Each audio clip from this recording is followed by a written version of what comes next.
Welcome and thank you for tuning in for another episode of the Sitecore Water Cooler, the casual conversation podcast dedicated to covering all things related to Sitecore, including product updates, implementations, insights, getting the most out of your Sitecore investment, and more. I'm your host, Jon Price, Global Sitecore Practice Director and Sitecore MVP at AmericanEagle.com. As we continue our product-focused episodes at the Water Cooler in 2023, today we're going to be talking with a product partner of Sitecore, RelevantEdge. RelevantEdge is focusing on solving business challenges regarding data. Many organizations I talk to on a daily basis are always looking for more useful data to help run their business, and RelevantEdge is focused on solving these types of challenges that almost every business faces. From RelevantEdge, I am joined today by a few of the founders, Chris Nash and Niels Kuhnel. Many of you will likely recognize their names as they both did a long stint at Sitecore roughly 5 years ago and have been involved in the Sitecore community for quite some time. Chris, Niels, welcome to the show. Thanks very much. Happy to be here. Thank you.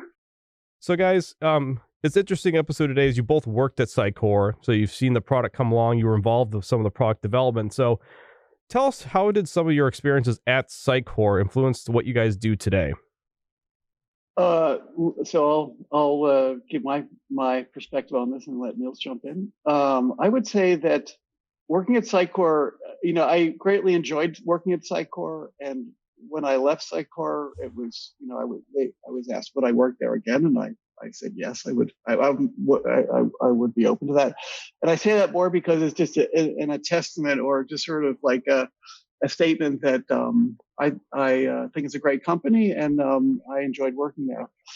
When I did work there, I really learned about the vendor perspective and the vendor agenda, and I think that in my role at Sitecore, I worked in the business optimization group, so very customer-facing, partner-facing. And I learned the importance of listening to, what customers had to say with regard to what they're trying to accomplish, and listen to them explicitly and also in between the lines. And I would say that focusing on the problem and trying to take the steps to address that problem is one of the really important things I learned there. And while navigating the sort of vendor agenda. I also think I thought it was quite a global company. So it was, seeing things work at a global scale was also quite an eye opener there. That was something I took away. Niels, what did you take away from working at Sitecore?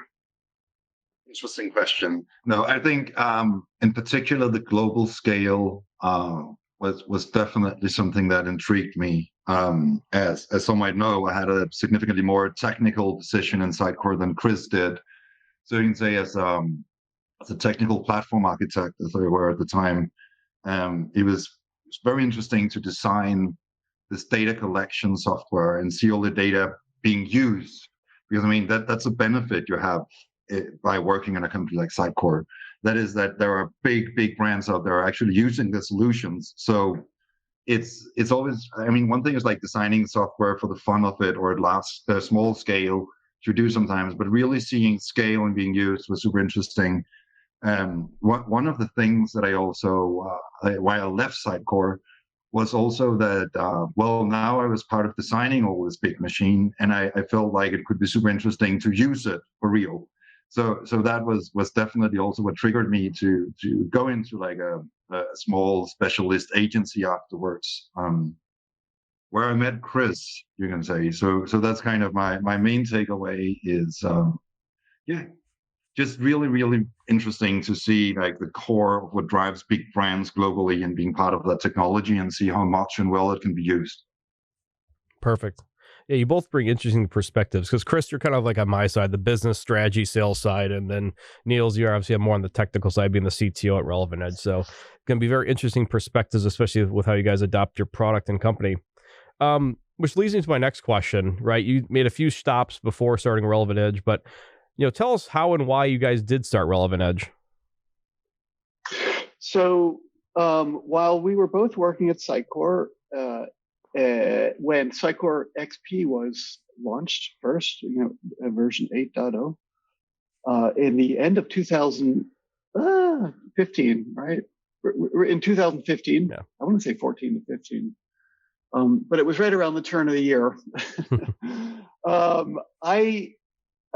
worked, it was a new generation of a product. The collection database, greatly improved, and lots, a really rich data model, for data collection for session data.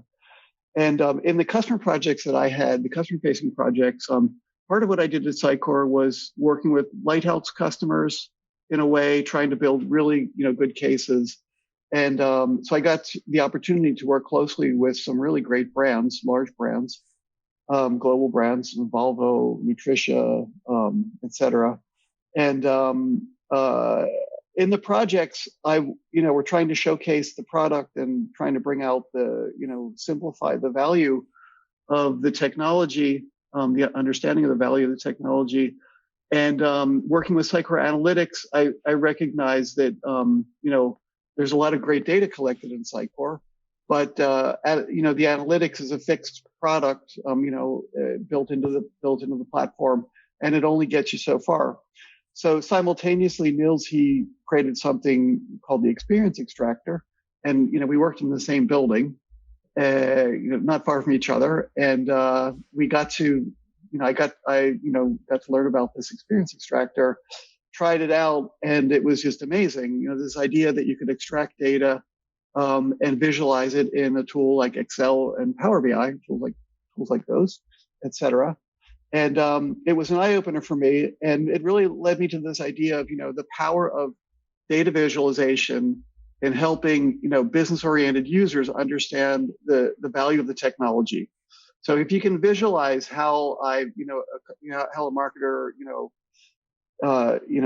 generates conversions, or generates more engagement, or doesn't, and you can attribute that to all kinds of things in the website, pages, channels, referring domains, micro conversions, pattern matches, all these kind of things.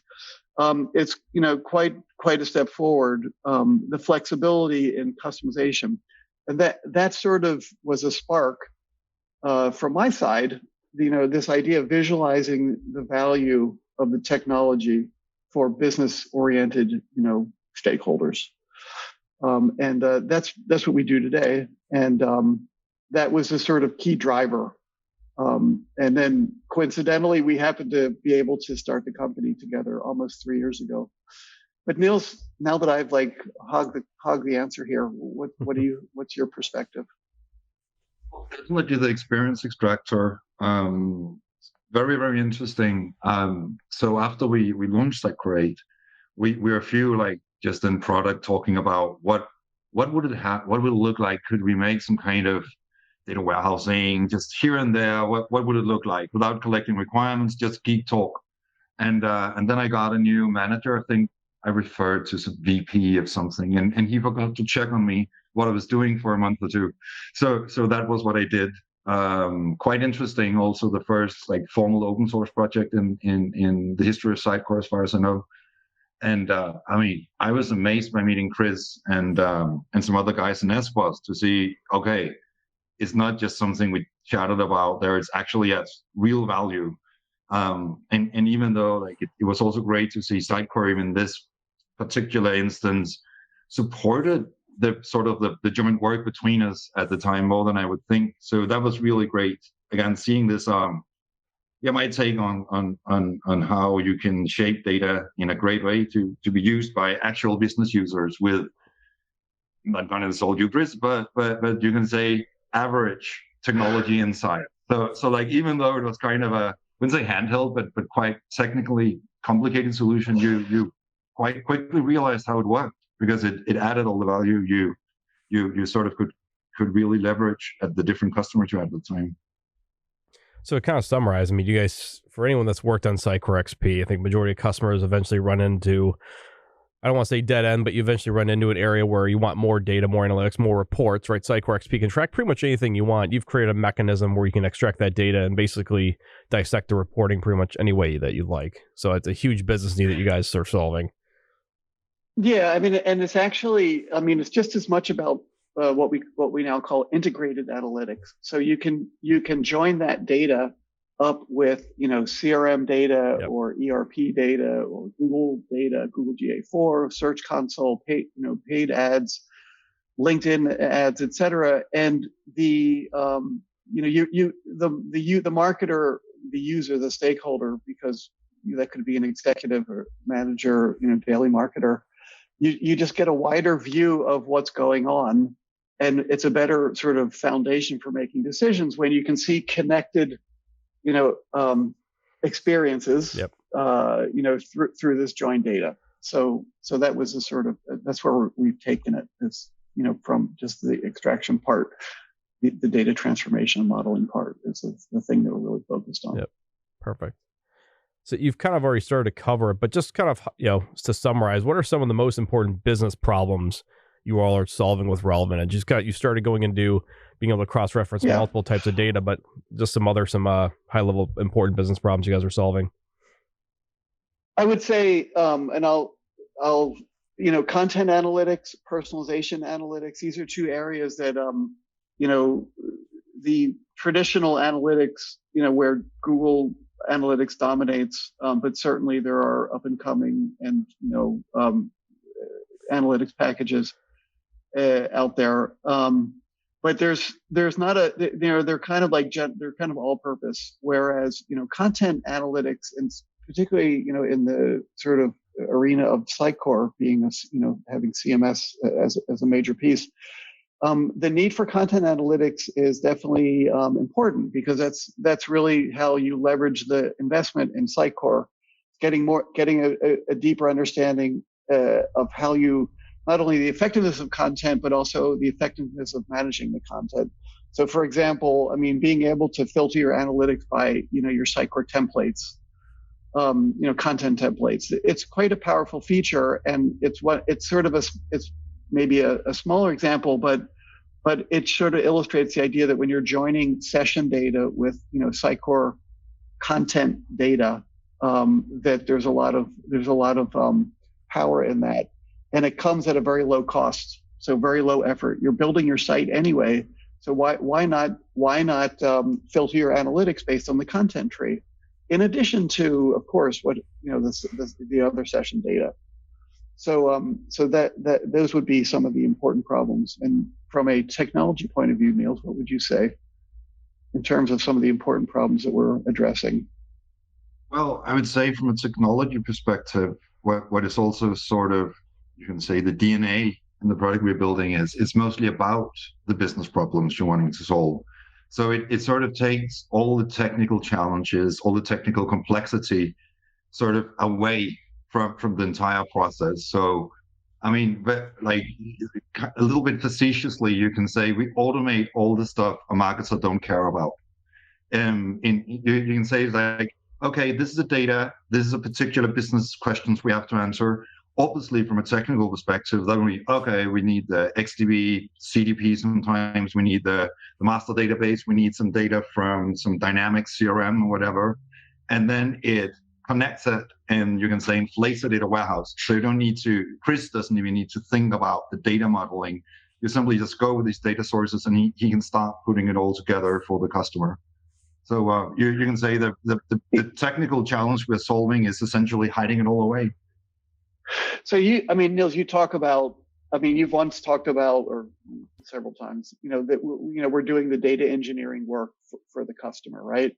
So what our product does is it sort of eliminates the need for the data stitching, the data engineering, not only when you're extracting Sitecore data, content data and session data and, stitching it together essentially, but when you have CRM contact data in there. So for example, if the website is a portal where customers, provide some kind of ID when they log in, email address or customer ID, then that's easy to get into the web session data. And now we're able to stitch, CRM data together with web session data with content data. And we're basically we're taking care of the engineering for that and automating it, as Niels says.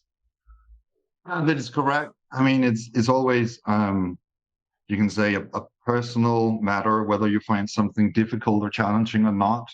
I would say, I mean, I've been in the industry for about 25 years, actually. I started working very young. And there is a lot of the challenges I've seen over the time, and sort of just, taking all that experience and automating yourself is what has happened from my side. So yes, what Chris is saying is accurate. And yeah, I mean, I think it's just it's very much like if the Experience Extractor was sort of that like very early POC, we're just taking it like far beyond what we had there and productized it.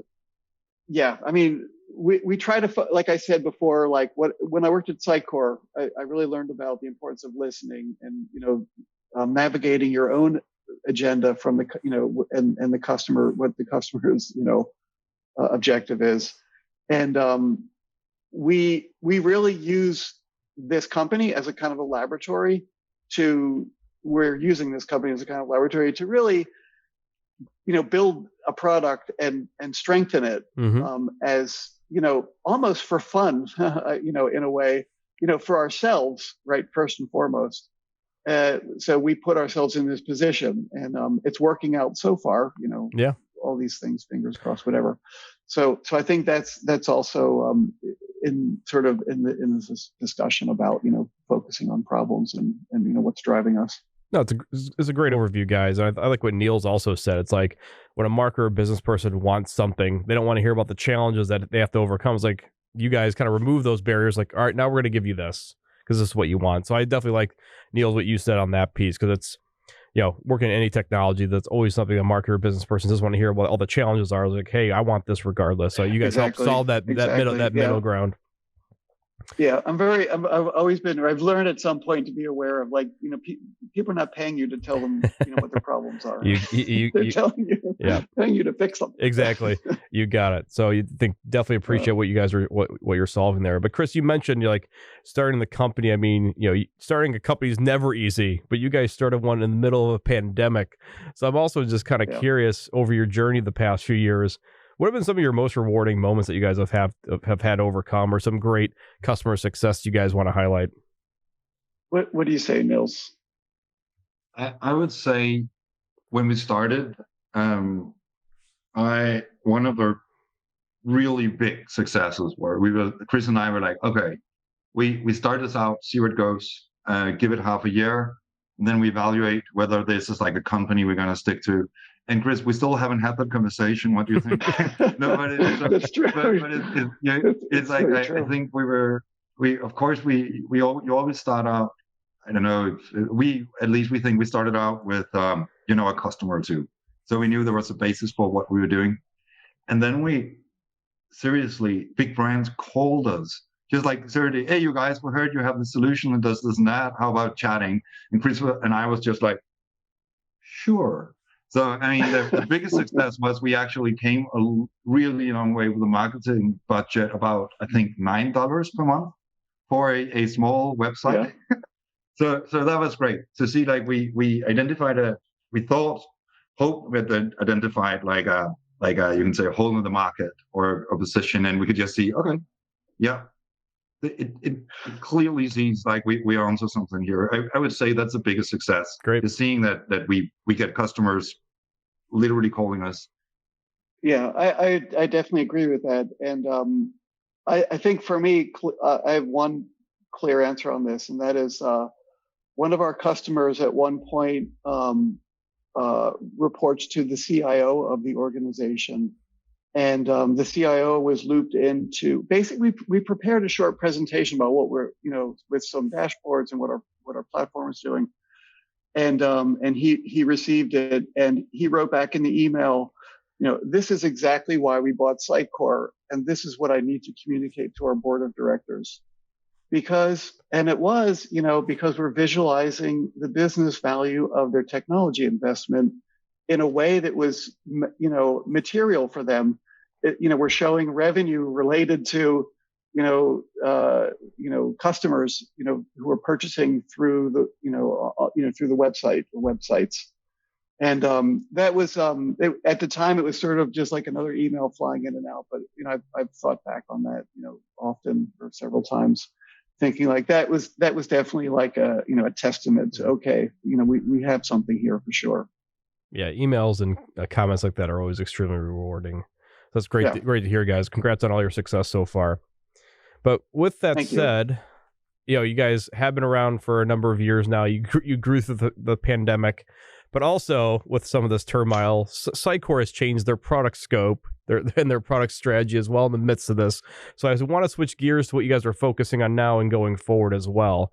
And you both actually just presented at Sitecore SUGCon EMEA just a few weeks ago. And I understand you presented on RelevantEdge's tracker add-on for Sitecore CDP. Can you guys elaborate on what that was and why this is going to be such a key focus for you all? Yes.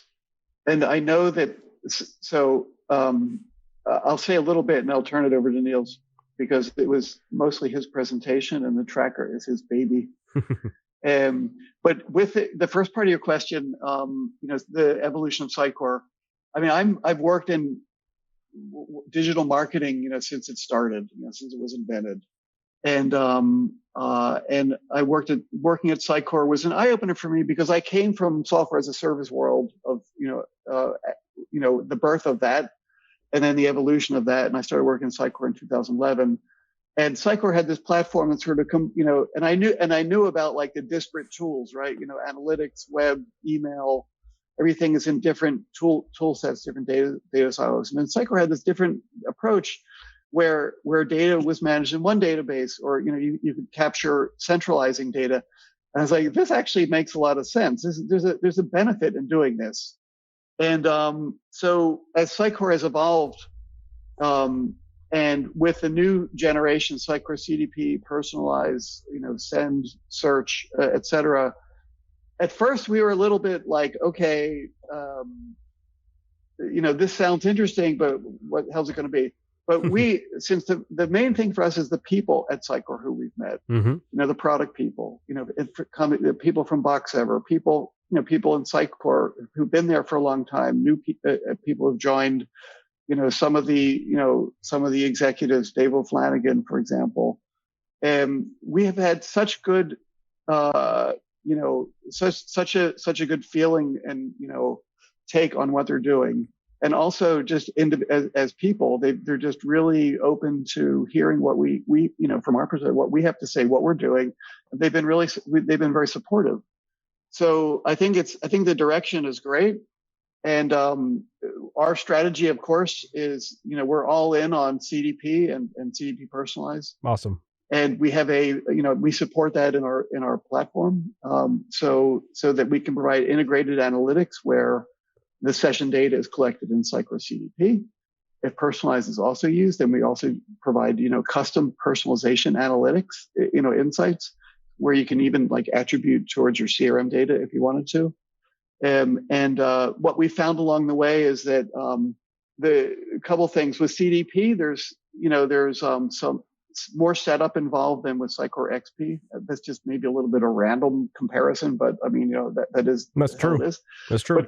But CDP, it requires some setup. So we see that as an opportunity. If we can make that easier and at the same time provide better data with less effort, then that's what we're doing with the tracker. So we decided to do it as an open source, as Niels will talk about, so as an open source project, because we just have this philosophy that if we do good things, then good things will follow us. And we think this tracker, just like we've done with the company, and this is what we what the take is with the tracker. So Niels, at SUGCon, we presented the tracker, and what is the tracker, and tell us about it. It was probably one of the best presentations I ever given because Chrissy forced me to prepare. We don't normally do that in the community. But yeah, it's you can say it's sort of a response to the nothing comes from nothing.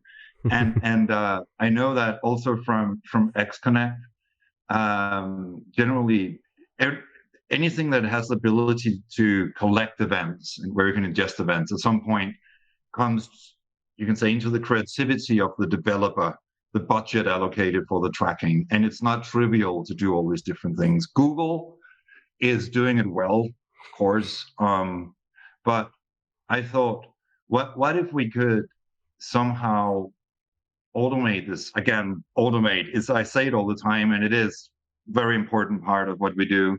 What if we could make a very simple solution where a developer only throw like one script on their solution, and then it will track with high fidelity all the different thing that happens. Of course we did that. Also, it's open source, because I don't think we can't run around and sell a JavaScript commercially, simple.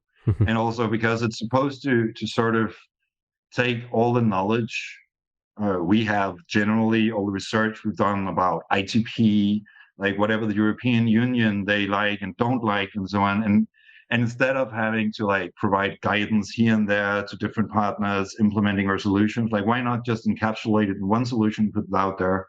My background, again, I think I also started very early, and what we did at the time was like proper cracking of whatever you could do with CSS and stuff back in the day. So there's like, if you really take all the APIs to the limit, you can sort of accomplish much more.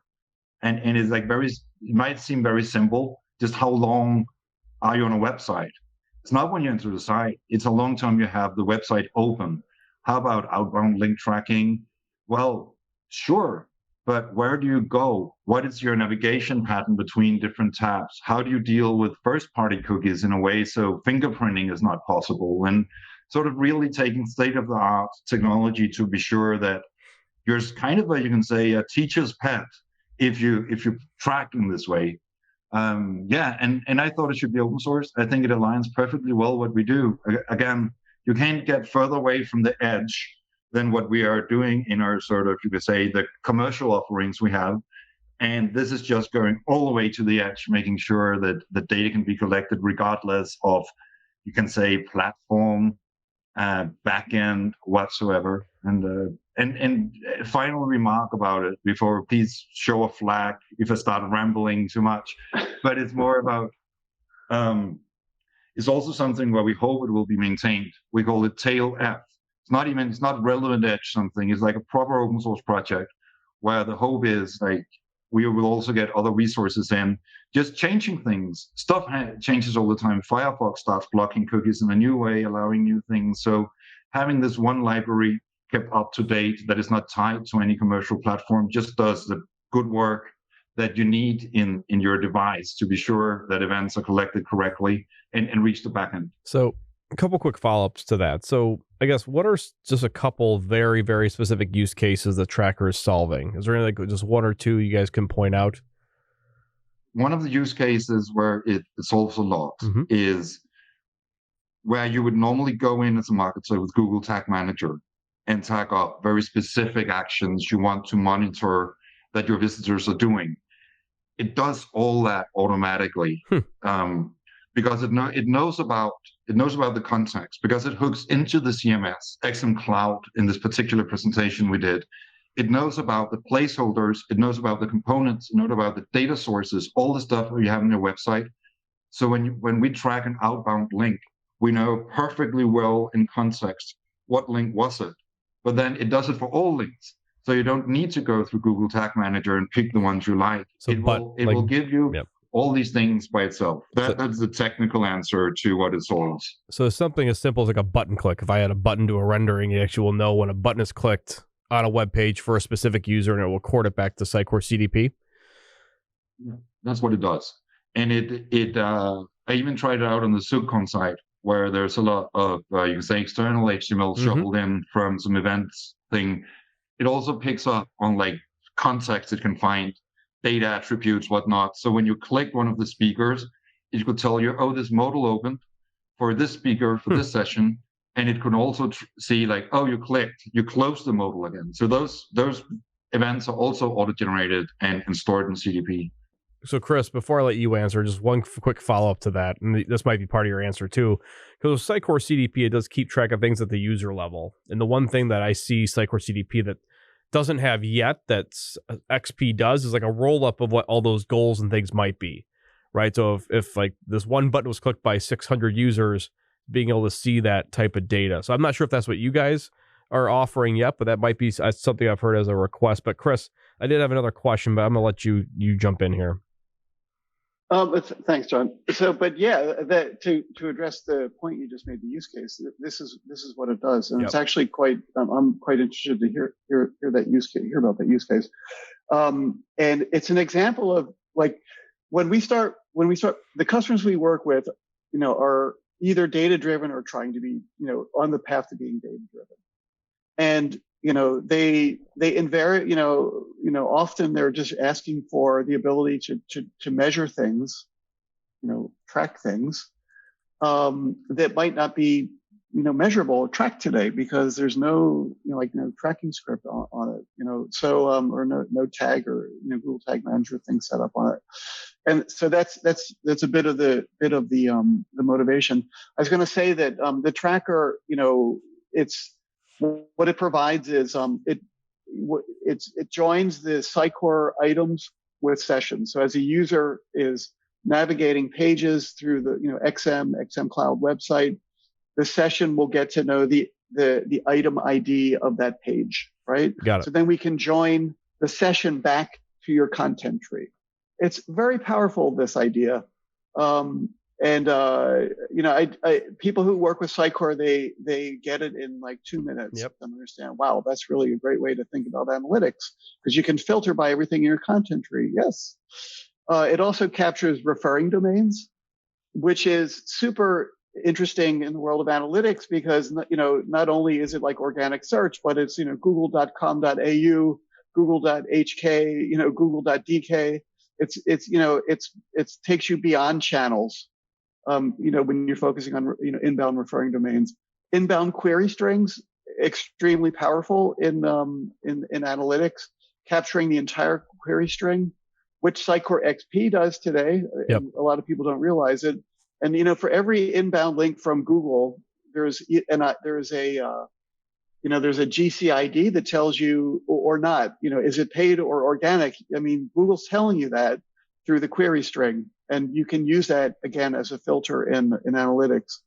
The UTMs, of course, it's also takes care of, but probably in a way that is compliant with the way CDP wants you to work. Capture UTMs. Also IP, geolocation. That's included. Internal, external link clicks, included. And as Niels said, by component, and a use case. To circle back to your question, a use case I was speaking with a customer about is, this particular customer spends a lot of money on paid advertising, driving, users to a landing page, sitting in Sitecore. They're very interested to know, like, what did these users do before they bounce? Like, did they click through the carousel? So it becomes very important because it's like a kind of engagement, and these marketers are getting, incentivized on, reporting success or results. So so a bounce is not just a bounce, like what kind of engagement occurred on a one-page visit. And so it's a use case that we're like, okay, you know what, we can track if they click through the carousel and that can actually show an engaged visit as opposed to, a passive engagement, a bounce. So those are our wandering attempt at some use cases. Yeah, and all that been incredibly valuable to sort of, I would say, almost interview Chris during this entire process to figure out what to happen. Just like, did you scroll past the fold? That's an indicator. It's probably not a bounce. Just being able to measure, you can say in technical terms, define interactive on the site for say less than 5 seconds, didn't scroll around, then it's a bounce for sure. But also filter things out. Just wanted to add it. Like everything Chris said has been like really, really great in me doing all my voodoo in sort of the underlying technique to pick up all these events that will then make it possible to realize these things. So I'm going to change direction here a little bit. I do want to come back to the XP versus CDP thing in a second, Chris, but you guys mentioned open source. And when I hear kind of a product company mention open source, I don't necessarily know how you make money on that. So I'm just kind of curious, what do you guys do mean by open source? Like, how would someone get started on the CDP tracker? Because I'm sure that's what a lot of listeners are going to be thinking about, because everything you're saying is a huge need and gap. So me personally is like, how could we get started, or how could a customer or agency get started on utilizing this tracker? We'll go to, for instructions, they would go to GitHub/RelevantEdge/tail-f. And then they will figure out what the NPM package names are. So, I mean, right now it's more will come, but right now it's optimized for Next.js solutions. So it will tell you the 2 or 3 commands you need to write to get going. So by open source, we mean open source, MIT licensed, take it, fork it, steal it, do whatever you want. Please don't use it for bad purposes, but we can't even control it. So like proper open source. Very cool. And how we make money from it? That was a joke. Yeah, yeah. No, but it's actually, I mean, honestly, my first take was like, Niels, he said he wanted to do this open source, and I said something like, no way. I can't remember exactly what it was. Yep. It's like there's no, I made some kind of joke at the time, but then he told me about companies that provide open source software that do services, on top of the open source software that are hugely successful. Yep. So, I mean, we have a really good, chemistry here, and so we trust each other. So anyway, but no doubt, it's in a way, it's like it's kind of a business card or something for us, I would say. Very cool. At the least, yeah. No, that's awesome. I was just kind of curious, because I'm sure we'll have a few people on our end that'll just want to take a look around, and because it's again, you're solving a huge need right now, so be very curious to dive into that. Chris, I want to go back to a couple points on your use cases, right? Because when we've converted a number of XP clients to XM, and then obviously going to personalize and possibly CDP, right? One of the gaps that we've seen is, you're on the business optimization side at Sitecore. When you're going through defining someone's personas and goals, one of the gaps we see is CDP is extremely powerful on the individualized level. The one area is like, how can we get a rolled up view of maybe all the goals triggered on a website, which I think you guys are solving, right? So if, let's say we want to track how many people click this one button and see a report on that inside CDP, or I guess with your guys' case, RelevantEdge. That's one of the gaps that we've seen, but it sounds like you guys have been solving for that. One lesson I've learned in this company is that vendors like Sitecore, Adobe, Optimizely, you name it, like DXP, CDP vendors, they have their platforms, they have their fixed functionality, and they have their product roadmaps.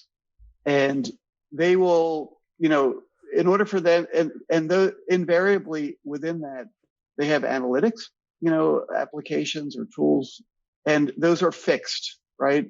Yep. The ability for those tools to provide custom analytics is never going to be as rich as is when you extract the data and use a tool, a BI tool. We work by default with Power BI, but not exclusively with Power BI. And we are hearing requests from the market that, customers, they want to, they want to go beyond what they can in the box. And that's what we're addressing. And, have been curious. The analytics, out of the box analytics is quite good in CDP personalized. 100%. The team is really, really good. And, it's just a natural need within a platform like this that's collecting this data to want to take the analytics as far as you can take it. So that's what we're addressing. Perfect. So one more question in store for you guys today. Whenever I have a product owner on, or even someone from Sitecore, I always have to ask this. And obviously share what you can. But what else do you all have in store on the Sitecore tech stack side? So you have the CDP tracker. Anything else you can share for more developments with that, or any other type of product releases you guys have planned in the year 2023 or beyond? Yeah, we're going wide. if you could say. So the idea of integrated analytics is about the ability to support different data sources. And we want to make that more easy to support more. We want to make it easy to support more data sources, with less effort. And so within the Sitecore product portfolio, Content Hub, we're working with that. Send, commerce, search. So the ability to more easily work with these as data sources in integrated analytics, very natural, especially like the search product. It's really powerful, and we have customers who are working with it today. So we're on track to provide that as an integrated data source. And then the other one is partner enablement, which I think Niels, he would like to talk about developer experience, partner developer experience. Sure. I would actually like to talk about it. Yes. It's, you can say it's, I always thought about it's a field that has a name now, developer UX. What is it like to work with a solution? What does the code look like? And that is also something we have taken into account from the start. We're starting having external, like proper external people using our platform, and they can actually see, wow, it's actually true. You only need to copy paste the few lines of code you know about how to connect to something, and then it goes into the solution. So, I mean, that is one thing. We also going, because we can see it starting. The partner things, I would say, the momentum was probably what we expected. We needed a couple of like really big cases before anyone would bother to start seeing what's in it for us. And at the same time, we are working on like proper developer supporting documentation with examples and so on. That's one side. Another side we're working on is also making it, you can say, even easier to install. I hate when people saying even easier, because that means it should be a nightmare right now. That's not necessarily the case. but again, I'm not a marketing person, so I actually mean words by face value. But having it sort of distributed more automatically. I mean, we do have like container registry and these kind of things, but maybe have a button in the Azure App Store. I don't think they call it that, but essentially, like you can without us go in and say, okay, I want this thing. What does it look like? And then you can take it from there. So you can say the ease of deployment and the general developer support to make it possible for a developer to use the platform completely without having to call us. That might not be finished before next year. It's always a process, right? Sure. But that's kind of where we're going in sort of this, Did you learn that at Sitecore, Niels? No. Yes, I worked. You learned to manage those product release expectations. Yeah, hedge your bets, guys. I like that. I like it. It's not an issue historically. That should be okay. I mean, yeah. Let's only say good things about all companies we're talking about. But yeah, I'm sure. I know what a long-nighter is, and I don't want. I don't want to put that on my own people. I promise. It is about making a great tech experience. Awesome. Chris, and any final words before we wrap up today? We're really happy to participate and really look forward to the rest of the year for this one. No symposium, although lots of local events. Yep, the DX events, yep. Yes, and so we hope to meet more community people out there at some of the upcoming events. We have them in our calendars. Great. So yeah, but that's basically it. Great. Thanks so much. Yeah. Both Chris, Niels, thank you both for joining us at the water cooler today. Look forward to further collaborating with both of you in the future as well. And as always, we hope to have you back in the water cooler again soon. So be interested in see how you guys progress the rest of the year. So thanks again, guys. Great, thanks. And we'd be happy to join, of course. Thanks. Yeah, great. Thank you very much for letting us join this thing. Great. Thanks again to Chris Nash and Niels Kuhnel from RelevantEdge for joining us today on the Sitecore Water Cooler Podcast, a casual conversation between colleagues and peers centered around all things Sitecore. I'm your host, Jon Price, and until the next time we meet at the water cooler, Be sure to subscribe to the Sitecore Water Cooler podcast today wherever you find your podcast. This episode is brought to you by AmericanEagle.com Studios, with special thanks to executive producers Renee Nelson, Julia Klepich, and Brian Winger.